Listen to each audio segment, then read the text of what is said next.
पिछली किस्त में आपने देखा कि कैसे नन्हा जोनो इस घनी और खौफनाक रात में तन्हा रह गया था, लेकिन फिर उसकी नजर एक प्रासरार सरख रोशनी पर पड़ी।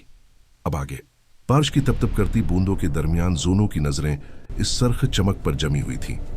वो रोशनी किसी आम चिराग की नहीं थी, बल्कि एक पुराने पत्थर के बुत की आंखों से निकल रही थी, जो किसी अलो की तरह दिखाई दे रहा था। जोनो के दिल में खौफ तो था, मगर तजस्सुस इससे कहीं ज्यादा बड़ा था। वो अपने निन्हे और कीचड़ से भरे कदमों के साथ आहिस्ता आहिस्ता इस खौफनाक बत की तरफ बढ़ने लगा। इसके साथ ही भेड़िए भी खामोशी से उसके पीछे चल रहे थे, जैसे वो किसी देखे खतरे से आगाह हों। जैसे ही जोनो इस बत के करीब पहुंचा, झाड़ियों में एक हलचल हुई और एक ताकतूर काला चीता नमूदार हुआ।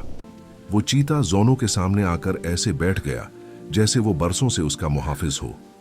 जोनो ने अपनी थरथराती अंगुलियां इस जादुई बत की तरफ बढ़ाएं, और जैसे ही उसका हाथ पत्थर को छूने ही वाला था कि पूरे जंगल में एक ऐसी दुहाड़ गूंजी जिसने जमीन को हिला कर रख दिया। जोनो और उसके वफादार साथियों ने घबराकर घाटी की तरफ देखा, जहां मौत का साया मंडला रहा था।